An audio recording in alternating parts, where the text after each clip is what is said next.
안녕하세요. 이날도 장입니다. 오늘은 부동산 학개론 제2강 부동산의 분류와 그 특성을 같이 학습하겠습니다. 같이 학습하기 전에 1강 그 학습한 내용을 약간 보강을 하겠습니다. 첫 번째는 부동산이 그 법률 제도적으로 봤을 때 협의로는 민법상 토지와 그 정착물을 라고 했는데 광의 개념이 있습니다. 넓은 의미의 개념이 있습니다. 그 넓은 의미의 개념은 그 공업재단이나 또 강업재단, 뭐 선박, 자동차, 어업권 등등은 그 관련 법에 의해서 등기나 등록을 할 수 있습니다. 여러분이 잘 아시다시피 자동차 같은 것도 등록을 하잖아요. 그래서 이러한 그 등록과 등기가 되는 부동산은 아니지만 그런 것에 대해서는 준부동산, 의제부동산이라고 합니다. 그래서 이것까지 포함했을 때 광의의 부동산 개념이 되는 것입니다. 참고하시고요. 그 다음에 수목구 집단은 잘 아시다시피 그 별개의 부동산으로 취급됐을 경우에는 임목에 관한 보존 등기를 한다든지 관세법상 명인방법에 의해서 한다고 했습니다. 이 두 가지는 다 그런 의미는 똑같은데 차이가 있는 것은 디테일한 측면에서 임목에 관한 법률에 의거해서 보존 등기가 된 것은 공신력이 있고 신뢰감이 있는 공시방법이 등기가 되어 있기 때문에 담보권 대상도 될 수 있다는 겁니다. 명인방법에 의해서는 된 것은 담보권 대상이 안 된다. 이거 참고하시면 좋겠고요. 농작물은 다시 정리를 하자면 농작물도 어차피 그 농지에 작물을 재배하는 거기 때문에 이 토지와 별개가 아닙니다. 독립된 부동산이 아닌데 이 농작물이 별개의 부동산으로 됐을 경우는 두 가지 방법이 있습니다. 하나는 그 민법상 그 정당한 권한이 있는 자, 권한이 있다니 뭐냐면 타인의 토지에 대해서 내가 어떤 그 타인의 소유권자하고 어떤 임대차 계약을 맺든지 해서 그 타인한테 법적으로 권한이 있다는 것은 법원이 있다는 뜻입니다. 권한이 있다는 뜻입니다. 그래서 여기에서 자기가 재배 경작을 하는 것에 대해서는 이 토지와 별도 부동산으로 취급한다. 농작물은. 이것은 민법상 근거가 있는 규정입니다. 또 하나는 권한이 없을 경우, 지난번 시간에 강조를 많이 했습니다. 권한이 없다. 타인한테 어느 임대차 뭐 계약이든 권한이 없는 상태에서 불법적으로 타인의 토지에 농작물을 재배했을 경우에도 가능하다 했잖아요. 그럴 거는 판례상 인정된다. 판례. 그래서 농작물은 원래는 별도의 부동산이 아니지만 타인에 의해서 권한이 있는 상태에서 재배할 경우에는 민법상 인정이 되고 있고, 또 권한이 없다 손치더라도 타인의 토지에서 농작물을 재배할 경우에도 인정이 될 수 있다. 이게 특이한 점입니다. 그리고 또 하나는 저희가 부동산 학문에 그 접근 방법 중에 제가 한 두 가지 정도 아셔야 된다고 했는데, 첫 번째 형태과학적 접근 방법만 설명을 드렸습니다. 또 하나 아셔야 할 것은 시험에 좀 나왔기 때문에 말씀을 드리고 싶습니다. 의사 결정적 접근 방법입니다. 이것은 뭐 어려운 것은 아니고 인간을 합리적 동물로, 어떤 합리적 동물이냐, 이윤을 극대화하는 합리적 동물이다라고 전제를 해서 부동산 학문을 연구하는 그런 내용이 되겠습니다. 이 정도 설명을 드리고 2강 바로 들어가겠습니다. 지우개가 왔습니다.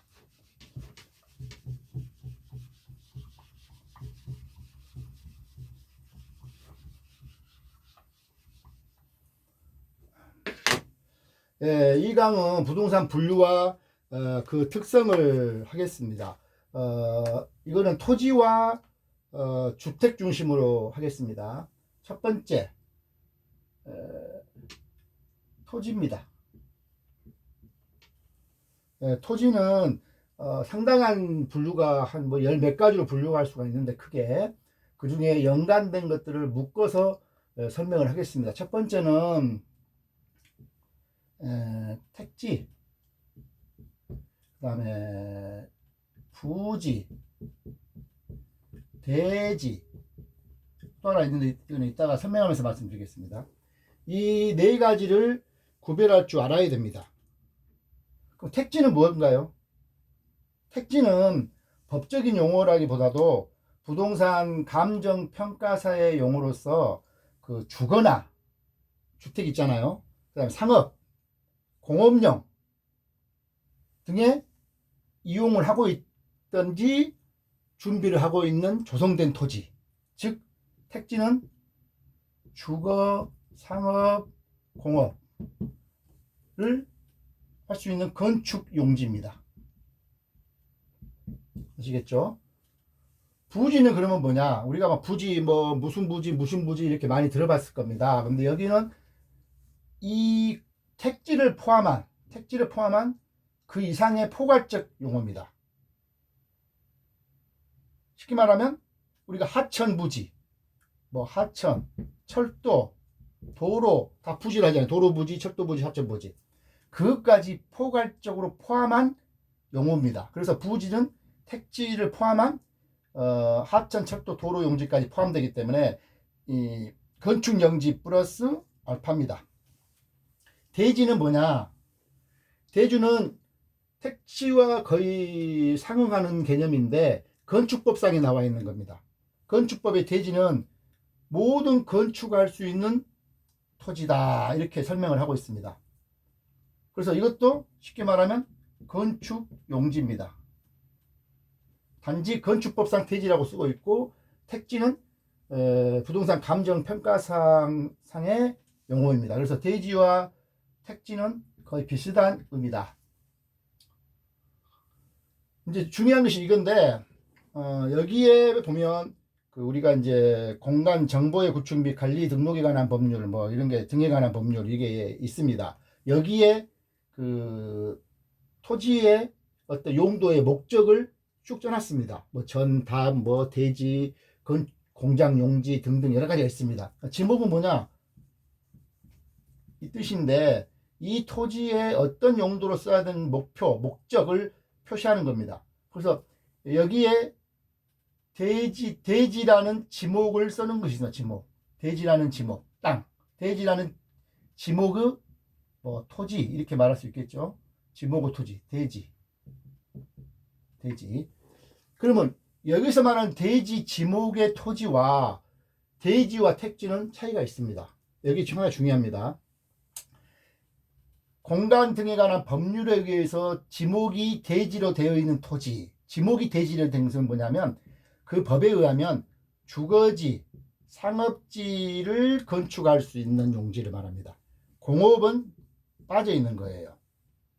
공업은 지목이 공업용지라고 되어 있습니다. 공업용지. 이건 따로 지목이 되어 있는 겁니다. 그래서 쉽게 말하면 택지는 주거지, 상업지, 공업지를 건축할 수 있는 용지.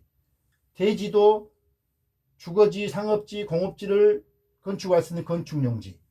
부지는 그거를 포함한 하천부지, 철도부지, 도로부지처럼 건축할 수 없는 것까지 포함하는 포괄적 용어. 공간 등에 관한 법률에 의해서 지목이 대지로 되어 있는 토지는 주거지, 상업지만 건축할 수 있는 토지. 이렇게 이해가 됩니다. 좀 헷갈릴 수 있는데 뭐 조금 정리가 되고 두세 번 보시면 확실히 이해가 되고 사회생활 하는데 많은 도움이 될 겁니다. 이거를 알아보게 그 책에도 그렇게 나와 있습니다. 도표 내지 도형으로 한번 도형으로 표시를 해볼게요. 그럼 이해가 쉬울 거예요. 이렇게 이제 큰 이제 이게 부지가 있고 이렇게 있고 이렇게 있다 하죠. 그러면 여기는 이제 부지가 제일 크다 그랬잖아요. 부지. 그 다음에 아까 말한 그 건축법상 대지 뭐 이퀄 택지. 그 다음에 지목이 대지인 거. 여기는 이제 뭐 지목을 합시다. 지목이 대지. 이렇게 면적의 차이가 있습니다. 그러면 여기 지목이 대지는 뭐만 할 수 있다? 주거지와 상업지만 건축할 수 있다. 그럼 대지와 택지, 건축법상 대지와 부동산 감정상의 용어의 택지는 뭐냐? 주거지, 상업지, 공업지를 건축할 수 있는 건축용지. 그럼 나머지 부지는 뭐냐? 하천, 철도, 도로 등의 부지. 여기는 건축을 할 수가 없다. 그래서 결론은 부지 개념이 제일 크죠.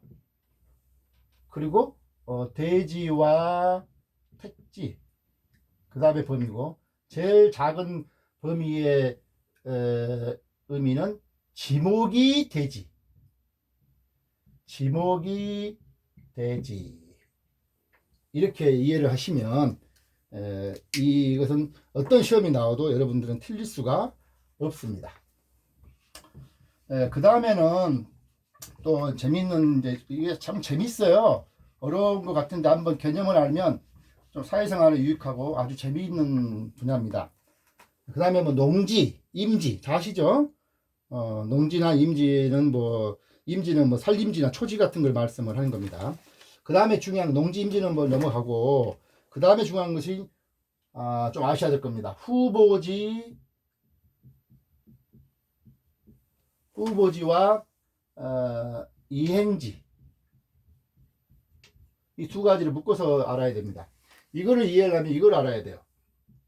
이게 쭉 있어요. 그러면 우리가 볼 때 택지 지역이 있고, 농지 지역이 있고, 임야, 임지 이렇게 있어요. 이렇게 있을 경우에 택지는 쉽게 말하면 이거는 뭐 주거지가 있고, 상업지가 있고, 공업지가 있습니다. 농지는 뭐가 있어요, 여러분? 잘 아시죠? 전, 답, 뭐 과수원 이렇게 있어요. 이렇게 이제 크게 보면 이거는 큰 카테고리고, 더 디테일하게 이 속에 포함되어 있는 겁니다. 그럼 후보지는 뭐냐? 이때 이 임지에서 농지, 농지에서 택지, 뭐 이렇게 바꿀 수도 있고, 전환이 되고 있는 토지를 후보지라고 하는 겁니다. 전환이 됐다든지 전환을 준비하고 있는 것이 아니라 전환이 되고 있는 ING입니다. ING. 그러면 이 택지, 농지, 임지 간에는 반드시, 이건 외워야 됩니다. 반드시 지목을 변경해야 하는 절차가 따릅니다. 지목을 변경해야 된다. 지목을 변경을 해야 되는 것이 필수적인 겁니다. 임지, 농지, 택지 간의 이동, 이거는 후보지랍니다. 지금 이동하고 있는, 진행 중에 있는 겁니다. ING입니다. ENG는 뭐냐? 이 택지라는 큰 카테고리 안에서 공업에서 상업, 상업에서 주, 전에서 답, 가수원에서 답, 이렇게 그 택지, 농지 큰 카테고리 안에서의 이행을 하고 있는, 이것도 ING 개념이에요. 이행을 하고 있는 거. 이거는 이행지라고 합니다. 쉽죠? 그래서 임지에서 농지로 이행을, 후보지이고, 농지에서 택지로 전환이 될 경우에는 토지의 유용성이 더 증가가 되는 거죠. 이렇게 이해합니다. 그래서 후보지 이행지는 이렇게 이해를 하시면 좋을 것 같습니다. 그 다음에 이제 보시면 맹지와 대지가 있습니다. 이게 좀 헷갈릴 수 있어서 제가 설명을 한자로 쓰겠습니다. 이 맹자는 이겁니다. 이 대자는 아까 우리가 말한 대지하고, 아까 대지는 한자가 이거였잖아요. 이거의 대자인데 여기 대자는 틀립니다. 이거 이렇게 쓸 거예요. 느자가 들어갑니다. 맹지는 쉽게 말하면 그 타인의 토지에 이렇게 쭉 둘러싸고 자기 토지가 이렇게 있어요. 이거 다 타인의 토지예요. 타인의 토지. 도로가 이렇게 나 있어요. 타인의 토지에 둘러싸여주고 어떠한 이거는 자기 겁니다. 자기 토지가 도로에 접하지 못하는 경우, 이거는 건축법상 건물을 세울 수가 없어요. 그래서 우리가 맹지 하잖아요. 맹지는 절대 사면 안 된다. 토지 투자할 때. 그래서 이거는 맹이 날 때 맹자잖아요. 안 보인다. 도로가 안 보인다. 그런 뜻이에요. 맹지. 그다음 이 대지. 이 대는 오두자인데 이게 뭐 자루 뭐 포대할 때 자루 대자일 거예요. 이거는 어떤 택지가 있는데 내 택지가 다른 택지에 둘러싸여서 예를 들면 이렇게 이제 제가 택지가 또 이렇게 있어요. 제 것이. 근데 다른 데 둘러싸여 있어 이게 또 다른 사람한테. 그래가지고 이렇게 하고 이거 좁아가지고 이게 도로가 있어요. 이렇게 도로가. 그래서 다른 토지에 둘러싸여가지고 아주 좁은 통로로 도로에 접할 수밖에 없는 이것도 별로 아주 좀 좋지 않아요. 그래서 자루 같다, 자루 모양이다 해서 자루 대자 써가지고 대지라고 합니다. 이거는 좀 헷갈리면 안 되고 뭐 시험에 나올 수도 있고 안 나올 수도 있는데 그 정도 이해하시면 될 것 같습니다. 처음 접하신 분들은 어렵겠지만 또 들어보면 상식이고 사회생활 하는데 필요합니다. 다음은 또 재밌습니다. 다음은 이제 뭐가 있냐면 이거는 이제 필이 또 아셔야 됩니다. 시험에 이건 나올 가능성이 높습니다. 필지 많이 들어봤을 거예요. 필지와 획지 많이 들어봤을 거예요. 필지는 뭐냐? 우리 인간이 하나의 그 토지도 등기하잖아요. 여러분들. 그러면 등기에 번호가 부여됩니다. 그래서 토지를 등록을 할 수 있는 하나의 그 단위를 말합니다. 등록할 수 있는 하나의 단위 개념입니다. 그러면 어떻게 했어요? 면적이 필지는 다 틀립니다. 50평도 있고 100평도 있고 1000평도 있습니다. 자기 소유권을 미치는 범위와 한계를 표시하기 위해서 법적으로 만든 개념입니다. 이거는 쉽게 말하면 법적 개념이다. 등록의 기본적인 단위이다. 절대 면적을 표시하는 단위는 아니다. 이게 시험에 나와요. 이게 면적을 표시하는 단위는 아닙니다. 획지는 뭐냐? 필지와 관계없이 우리가 인위적으로 행정적으로 뭐 자연적으로 어떤 그 구역이 이렇게 있어요. 토지 일단의 구역이. 근데 이게 전체적으로 인위적이든 자연적이든 뭐 행정적이든 재정적이든 간에 거의 등가, 경제적 가치, 입지 조건이 비슷하다 할 때는 이 정도 획을 딱 구역을 정해서 이거는 뭐 평당 얼마요 라고 거의 등가 개념으로 구획할 수 있는 그런 일단의 토지를 획지라고 합니다. 이것은 말 그대로 경제적 개념이다. 그러면 우리가 여기서 유출할 수 있는 게 뭐냐면 필지와 획지는 어떤 관계냐?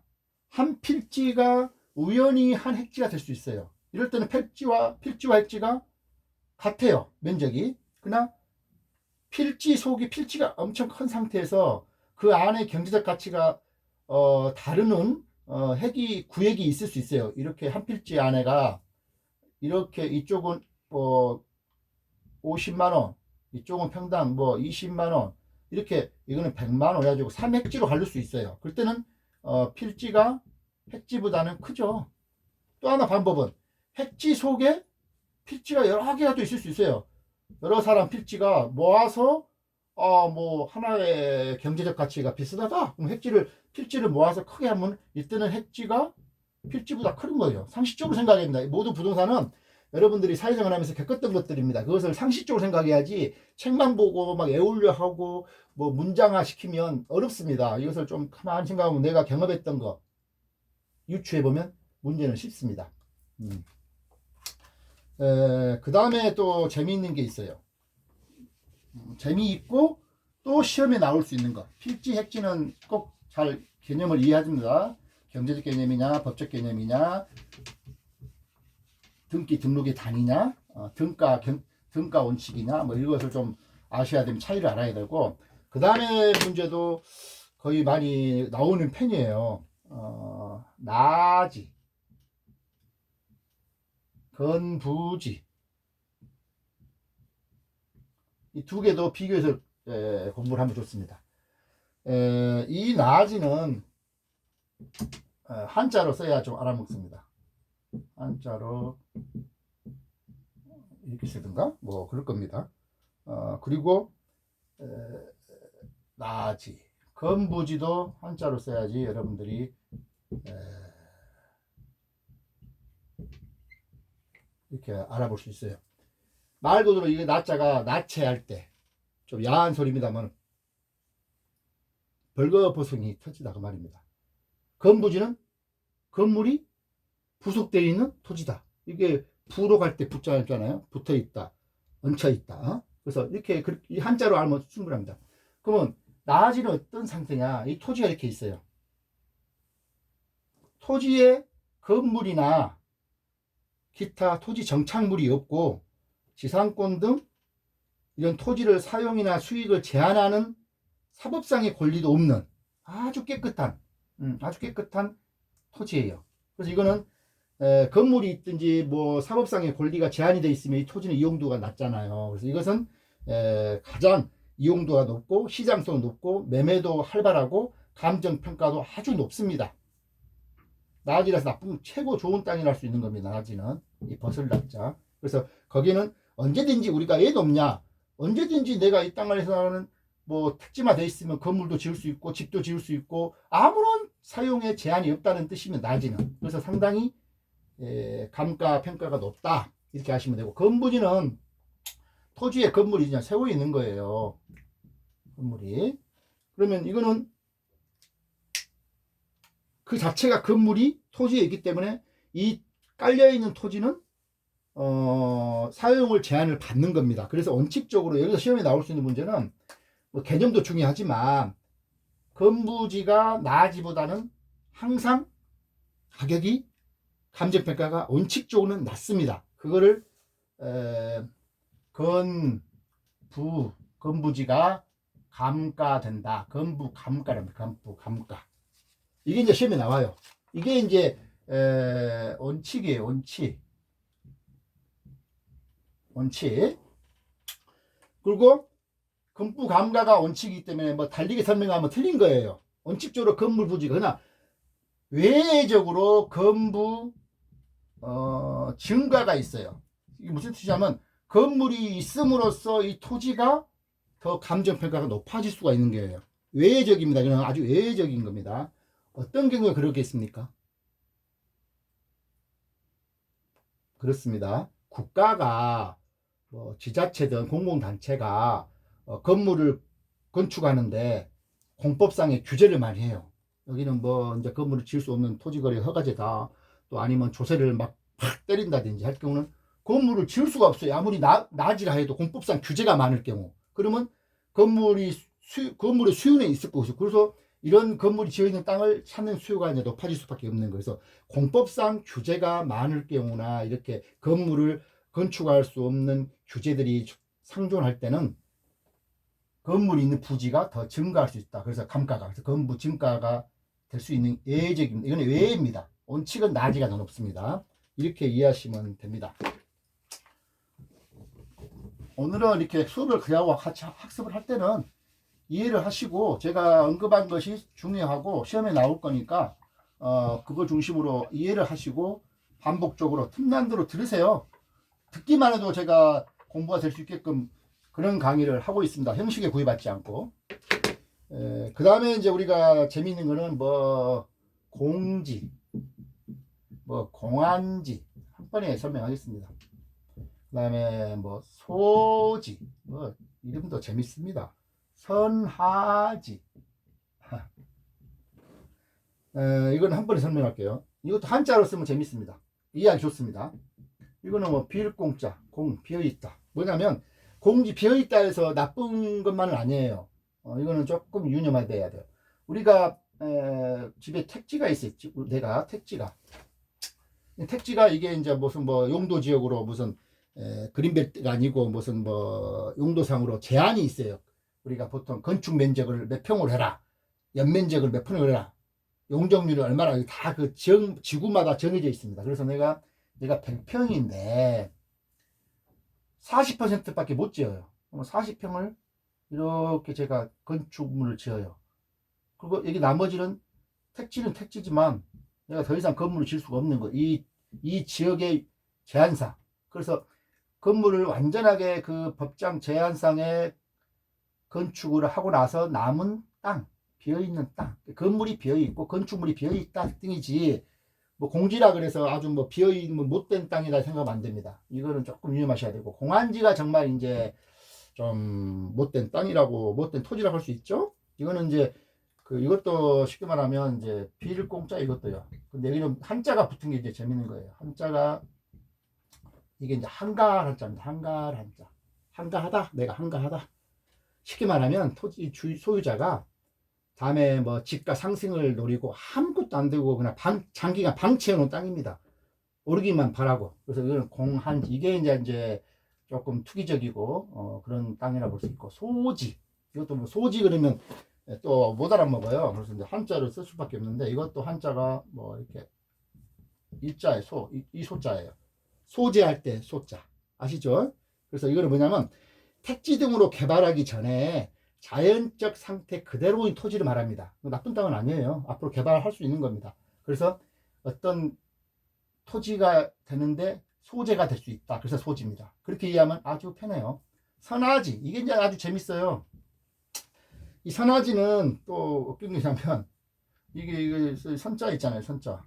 그 다음에 아래 할자. 이거는 뭐냐면, 선은 고압선, 이제 우리 그 전봇대 가면 막 아주 전선 흐르잖아요. 고압선 이 고압선 선자예요. 선인데 고압선 밑에 있는 땅, 토지, 이것도 뭐 감가가 아주 떨어지겠죠. 이런 의미입니다. 공지, 공안지, 소지, 선화지. 재밌습니다. 아주 상식적으로도 재밌고, 그 다음에 이제 조금 까다로울 수 있는 건데, 이것도 알아셔야 됩니다. 또 시험에 나올 수 있어요. 재밌고. 뭐가 있냐면, 토락지, 법지, 빈지, 이렇게 돼 있어요. 그 뭐냐, 포락지는 말 그대로 지적 공부에는 등록이 돼 있어요. 제 것이. 그런데 토지가 세월이 흘러서 물에 침식돼 있어가지고 하천으로 변한 땅입니다. 지적 공부상의 땅이지만 하천이 돼버린 경우, 이거는 뭐 의미가 없는 땅이 돼버리죠. 소유권도 별로 의미가 없고. 법지, 이 법은 이제 진짜 법자자예요. 법으로만 소유하지 실질적으로 내가 사용하고 이용할 수 있는 실익이 없는 거예요. 우리가 보통 이렇게 있잖아요. 별장을 지은다. 별장을 지을 때 옆에가 산이 있어. 산이 가지고 막 약간 막 돌도 내려올 수도 있어요. 그러면 여기다가 내 땅이 이렇게 되어 있는데 산 때문에 위험해요. 그래서 여기다가 약간 뭐 번면을 만들든지 붕괴가 안 되게끔 여기다 축대를 만들든지 이렇게 일정의 면적을 이렇게 경사지게 쌓아놓습니다. 그럼 이 쌓아놓은 땅 면적이 이 정도 포함이 돼요. 근데 이거는 법으로 된 땅이지 사용 실익이 별로 없어요. 이걸 막기 위한 그 정도의 어떤 사용이지 별로 없어. 그래서 이거를 이제 법지라고 합니다. 법지. 법으로만 소유하는 거다. 사용 실익이 없다. 빈지. 이제 이게 아주 재밌어요. 빈지는 제가 이걸 말하면 참 과거 추억이 있는데, 한 30년 가까이 전에, 뭐 30년 안 되고 한 7, 8년 전에 사무관 시절에 제가 재무 담당을 했습니다. 근데 제가 부산 가보면 을숙도라고 있어요. 지금은 이제 빈지가 아닌데, 을숙도가 가보니까 완전히 땅이 형성이 되어 있는 상황인데, 빈지 그러더라고요. 이게 빈지가 뭘까? 그때는 몰랐죠. 그래서 제가 이제 직원들 데리고 가서 측량을 하고 구의산에 등재를 해서 지금은 빈지가 아닐 겁니다. 빈지는 무슨 뜻이냐면 법지하고 반대 개념이다 생각합니다. 법지는 토지인데 사용실익이 없고, 빈지는 법적으로 토지인데, 이거 법적으로는 토지는 아니에요. 빈지는 형상은 토지이고. 우리가 여러분들 바다 좋아하시죠? 이렇게 이제 바다가 쫙 있어요. 그리고 여기는 이제 땅이에요. 지적 공부상의 바다 위에 여기서부터 지적공부에 등록된 땅입니다. 여기는 바다고, 이 바다와 지적공부상의 땅 사이, 이게 빈지. 쉽게 말하면 밀물이 오면 만조가 되잖아요. 만조 수위선까지는 바다로 봐요. 만조 수위선부터 지적공부상에 등록된 토지 사이, 이게 빈지입니다. 그러니까 법적으로는 토지로 등재가 안 돼 있어요. 그러나 우리가 바닷가에 거닐잖아요. 아주 추억이 있잖아요. 이게 빈지입니다. 빈지. 근데 어디 책에 잘 안 나올 겁니다만은 제가 좀 관여를 해서 아는데 99년에 공유수면 관리 및 매립에 관한 법률이 있어요. 뭐 해양수산부 산하에. 근데 거기에 법률이 개정을 해서 이 빈지를 바닷가로, 아주 멋진 이름으로 개칭을 했을 겁니다. 그래서 지금은 바닷가로 불러도 빈지이고 빈지도 바닷가입니다. 그래서 바닷가 그러면 우리는 공부를 했으니까 해안의 만조 수위선부터 지적공부상에 등록된 토지 사이, 내가 여기를 걷고 있구나, 바닷가를 걷다, 빈지를 걷다 같은 말입니다. 아주 재밌죠? 근데 여기서 참고로 말씀드리자면 간석지라고 해서, 간석지 들어봤죠? 새만금 간석지, 뭐 환경 보호 운동도 많고 뭐 말도 많고 민원도 많은데, 간석지는 뭐냐 그러면 도대체 알고 갑시다.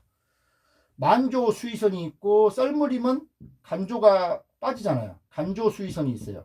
그럼 이 사이, 만조와 간조 수위, 이 사이가 간석지예요. 이 사이가. 아주 쉽죠? 간석지는 만조와 간조 사이를 말한다. 이렇게 이제 아시면 될 것 같고요. 그 다음에 이제 빨리 더 갈게요. 휴지, 한지, 한계지, 이렇게 또 있어요. 유지는 말 그대로 바람직하지 못하게 놀리고 있는 땅, 안 좋은 땅. 후한지는 좋은 땅이에요. 좋은 토지예요. 뭐냐? 우리가 농작물을 재배를 하면 땅이 이제 지력이 많이 떨어집니다. 지도. 그리고 영양분도 부족해지고. 그래서 얘가 자력 경생이 될 수 있게끔 좀 이렇게 정상적으로 쉬게, 휴식 시간을 주는 거예요. 그런 정상적인 쉬게 해주는 휴한지, 이거는 좋은 땅. 한계지는 크게 별 중요한 건 아닌데, 이게 택지가 있어요. 택지가 있을 경우에 책에서 이렇게 나와요. 최원망 권상의 토지다. 근데 이렇게 있으면 얘가 택지가 있고 여기가 뭐 농경지가 있다 합시다. 그러면 택지가 최원방에 다른 토지와 경계가 붙어 있는 그 부위, 이게 이제 한계지. 쉽죠? 뭐 말 그대로 이해하시면 됩니다. 이상으로 토지 분류는 설명을 마치고 건물은 별 의미, 건물은 넘어갑니다. 주택을 보겠습니다. 주택. 주택 이것도 쉬우면서도 아직도 저도 잘 헷갈리는, 전에 공부할 때 그냥 외웠습니다. 주택은 이제 잘 아시다시피 단독주택이 있고 공동주택이 있습니다. 공동. 그렇죠? 이거까지 쉬워요. 여기는 이제 설명을 드리고 어떻게 외우냐, 이것도 시험이 나와요. 한 문제씩 가끔. 단독주택은 뭐가 있냐, 말 그대로 우리가 단독주택이 있어요. 단독주택 아시죠? 뭐 이렇게 한 건물에 한 세대만 사는 주택. 좀 말이 이제 좀 어려워집니다. 다중주택. 그 다음에 다가구주택. 그 다음에 해외 공간 같은 것도 포함이 된다고 봐야 돼요.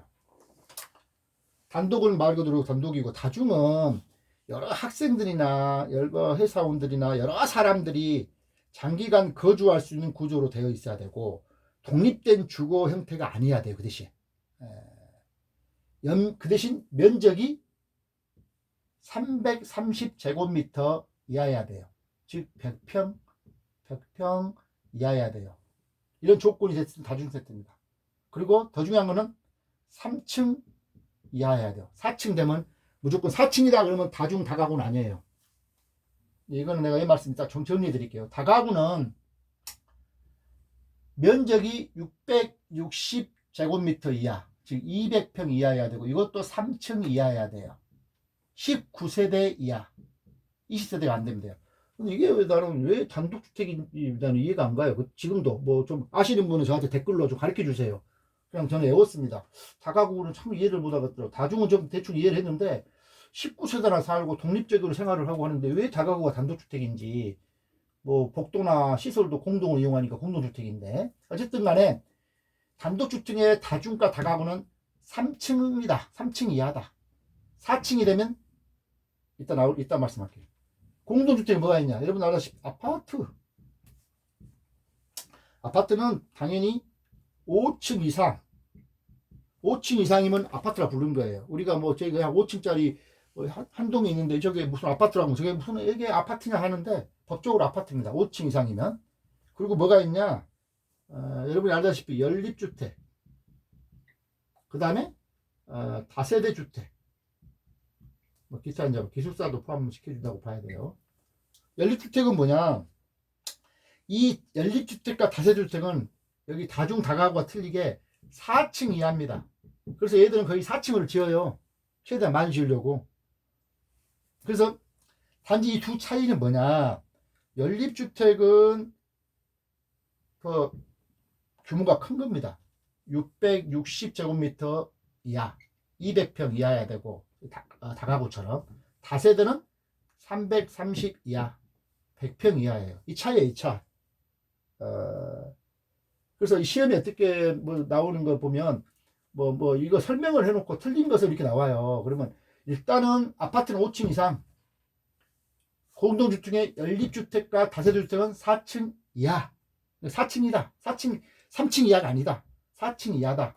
그리고 단독주택의 다중가 다가구는 3층 이하다. 일단은 층으로 구분을 하세요. 층으로 4층이나 3층에 따라서 다중 다가구, 연립 다세대가 구분이 되는 거예요. 그러면 여기 내에서 다중가 다가구는 면적 660이냐 332하냐 660이냐, 연립도 662하고 다세대도 332하고, 이렇게 체계적으로 외우시면 됩니다.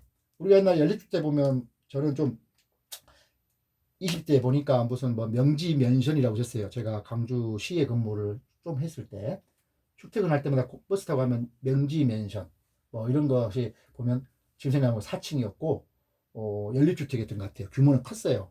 근데 그때는 맨션이라는 용어를 많이 썼습니다. 예전에 맨션한 것이 다 연립주택 개념이 많았을 겁니다.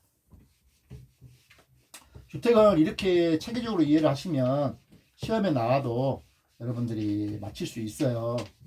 좀 헷갈리지만 그렇게 개념으로 이해하시면 됩니다. 참고로 그 문제 어떻게 나왔냐면, 주택 유형에 관한 설명이 옳은 것은, 연립주택은 주택으로 한 개 동에 있는데 바다 면적이 660 이하다. 층수가 4개층 이하다. 맞죠? 다가구 주택은 3개층 이하며 330 이하다. 맞죠? 다세대 주택은 한 개 동이 바다 면적이 330 이하이고 층수가 5개층인 주택이다. 옳은 것은 물어보면 옳은 거죠. 죄송합니다. 그러면 이건 660이죠. 그리고 연립주택은 층수가 4개층 이하 주택인데 660 이하이고 한 개 동이 아니죠. 지하주차장은 면적을 제외하기 때문에 4개층 이하를 말하면 3개층 이하로 말하면 안 되는 거고, 다가구 주택도 마찬가지로 3개층 이하이지만 면적이 330이 아니고 660으로 말하면 660인데 330으로 말한 것 같습니다. 이게 틀린 거고, 다중주택은 학생 또는 직장인이 장기간 거주할 수 있는 구조로서 독립된 주거 형태가 아니고 연면적이 330 이하이고 층수가 3층 이하다. 맞는 말이죠. 이게 답입니다. 여기서 우리가 알아야 할 것은, 도시형 생활주택이 약 2010년 전후로 해서 많이 나왔습니다. 도시형 생활주택.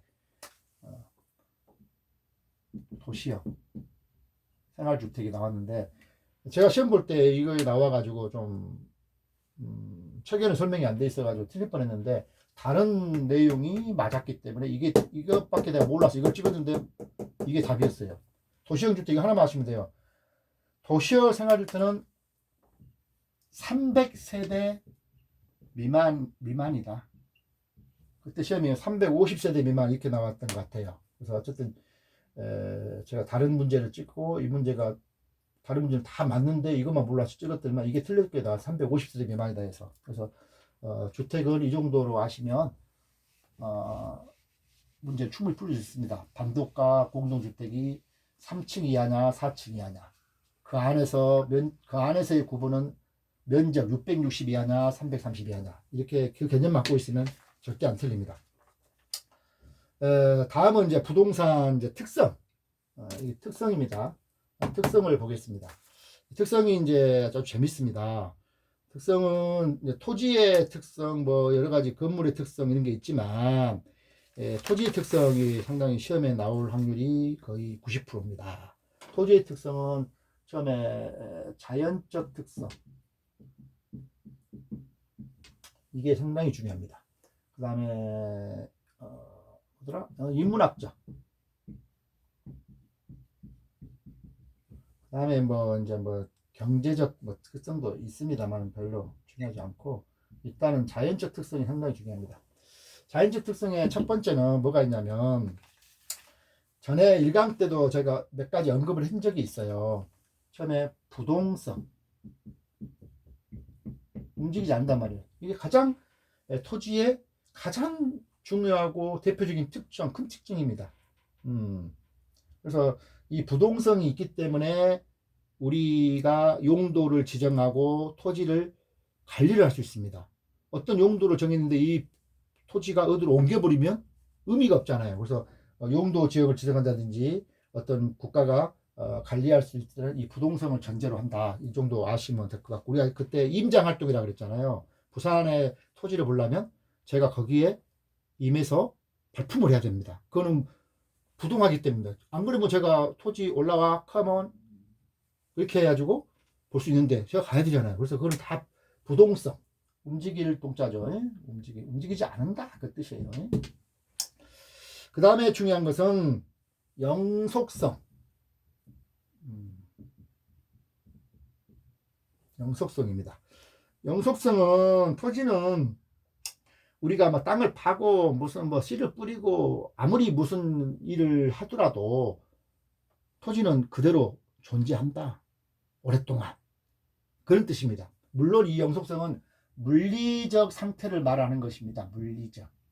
여기에 뭐 예를 들면 기능적이나 또 뭐 이 여러 가지 경제적 가치, 토지는 변동이 있을 수 있어요.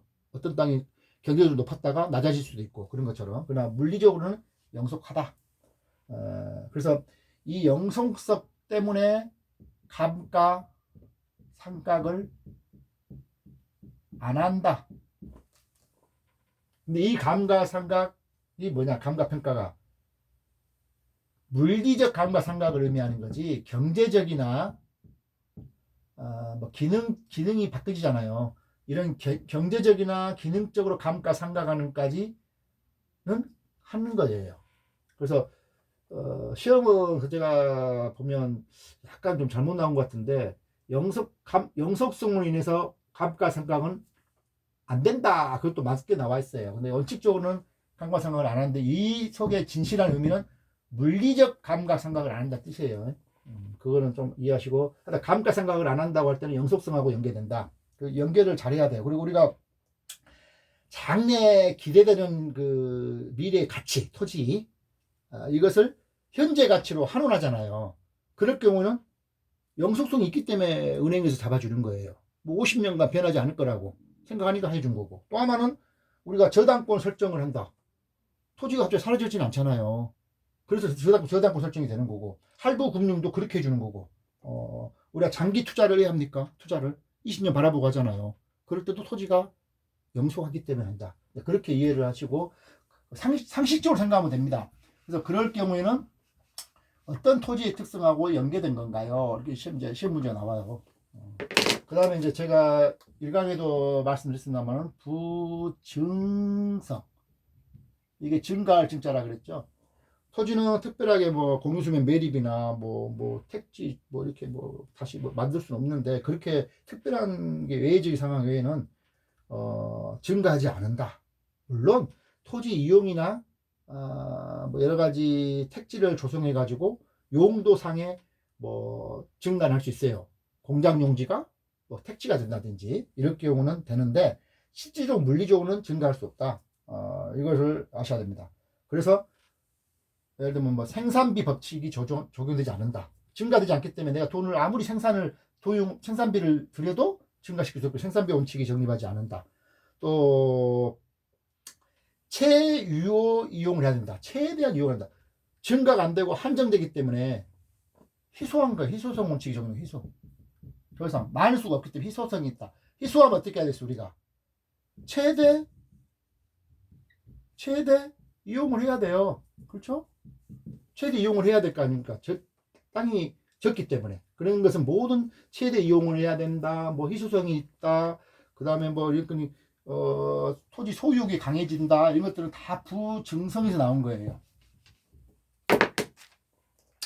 그 다음에 이제 개별성. 개별성은 뭐냐면, 토지는 서울 강남에 있는 토지나 부산에 있는 토지나 대구에 있는 토지나 광주에 있는 토지나 뭐 이런 것이 다, 전주에 있는 토지나 다 똑같지 않잖아요. 각자 개성이 있고 각자 가치가 틀립니다. 그래서 그것보다 개별성이란 개별성. 이 개별성으로 해서 일물 일가의 법칙이 적용되지 않습니다. 왜냐하면 일물 일가 법칙이 적용되지 않는다. 일물 일가는 뭐예요? 다음에 뭐 부동산 경제를 배우겠지만, 한 시장에서 동일 시점에 어떤 그 동일한 재화나 서비스에 대해서 한 가지 가격이 성립된다는 건데, 이 개별성 때문에 성립이 안 돼요. 아니, 토지 한 평에 얼마요 적용이 됩니까? 부산 땅이나 해운대 강안리 땅하고 서울의 강남 강북의 땅하고 성동구 땅하고 다 틀리잖아요. 그래서 한 토지가 택지가 한 평에 얼마요? 그리고 하나의 물건에 하나의 가격이 성립이 안 된다. 그거는 개별성 때문에 그렇다. 개성이 강해지기 때문에 그렇다. 이렇게 이해하시면 돼요. 시험에 나옵니다. 그리고 이제 하나만 더 하실게요. 인접성. 토지는 내 토지와 여러분들 토지가 이웃하고 있으면 붙어 있잖아요. 인접해 있어요. 모든 토지들은. 이 인접 때문에 어떤 문제가 발생하냐. 이게 이제 A 토지예요. B 토지. 뭐 C도 있고 D도 있고, 그렇죠? C, D, 뭐 E도 있고. A가 제 건데, 제가 여기다가 뭐 책의 A를 들어서 말하자면 낙농업을 해요. 목장 같은 거. 아주 뭐 수풀도 만들어 놓고 아주 멋진 하원도 만들어 놓고 친환경적 수목, 낙농업 뭐 이렇게 그런 것을 제가 하는 토지를 이용하고 있어요. 그럼 B는 마침 양봉업을 해요. C도 펜션을 해요.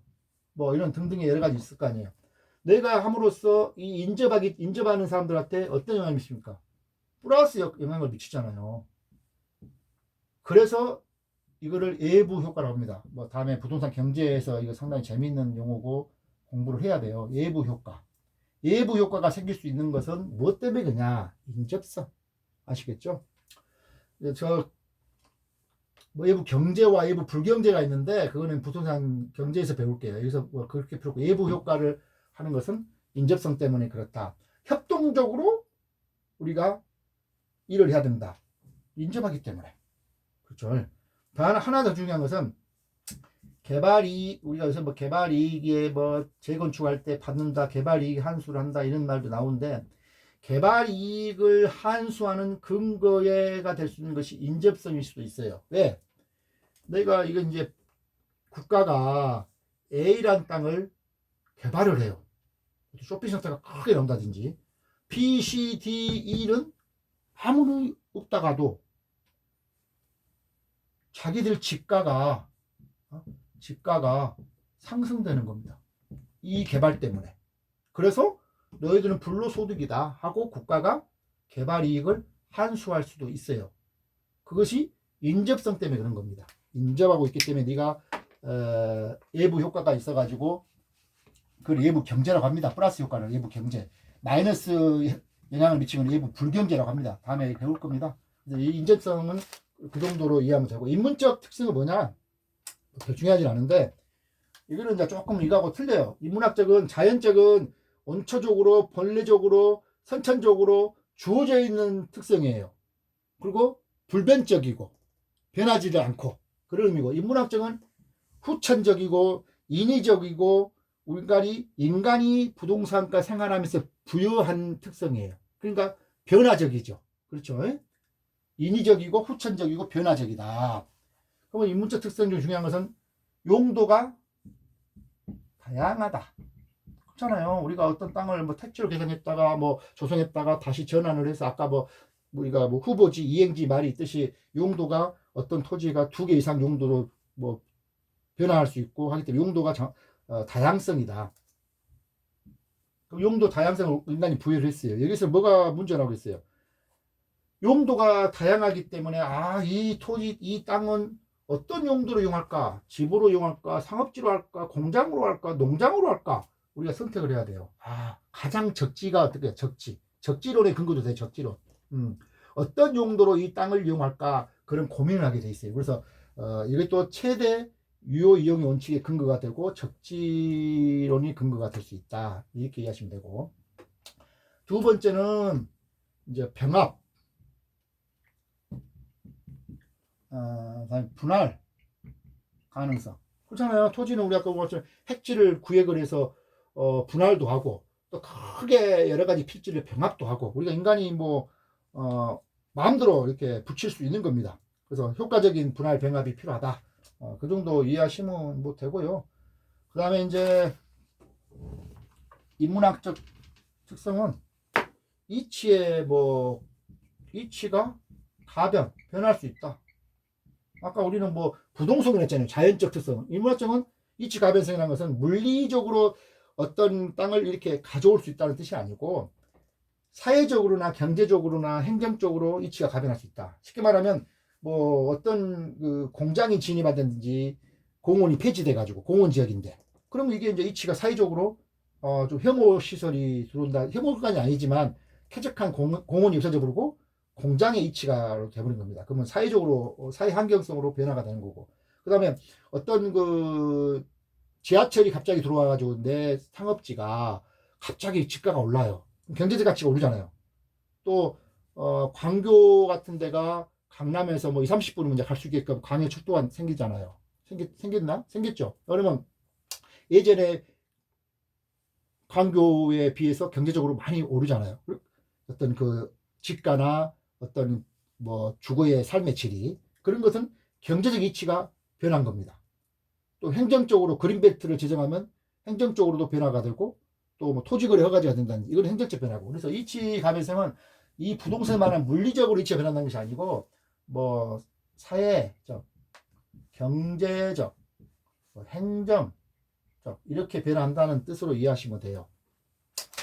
그 다음에 이제 듣는 사람이 뭐 국토성 이것까지 뭐 주장하는 사람도 있는데 국토성 이거는 이제 뭐 토지의 공개념을 도입하는 근거가 돼요. 뭐 사유이기 전에 국가의 국토이다. 그러니까 부동산의 공익 개념을 도입할 수 있고 법률적 규제의 근거가 될 수 있는 것이 국토성입니다. 이것도 다 이제 뭐 인문학적 특성으로 봐야 됩니다. 그 다음에 경제적 특성이 있는데 여기서는 뭐 다 하는 거 필요 없고 하나만 아시면 돼요. 투자의 고정성 이거는 뭐 내구성이라고 해요. 내구성 뭐냐면 대지나 토지나 뭐 건물이나 이런 부동산은 내가 투자를 해요.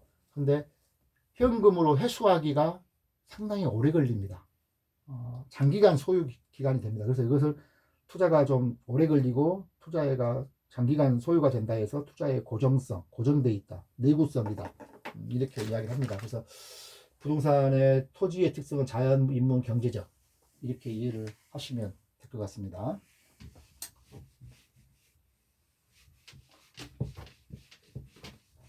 다음은 이제 뭐 건물의 특성은 크게 문제는 없고, 건물의 특성은 뭐 여러 가지 이제 비영속성이다, 뭐 생산이 가능하다, 건물이니까. 또 건물은 하나의 설계에 의해서 건물 자체로는 동질하게 만들 수 있다. 동질. 그러니까 비영속 건물은, 건물 특성은 그냥 알고만 넘어가서 비영속이다. 그리고 생산이 가능하다. 그렇죠? 그 다음에 동질성도 있다. 있죠?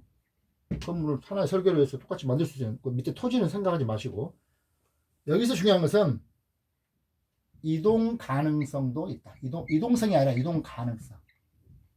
무슨 뜻이냐면, 최근에 이제 콘셉트나 이제 모빌하우스 등이 많이 기술 개발로 아주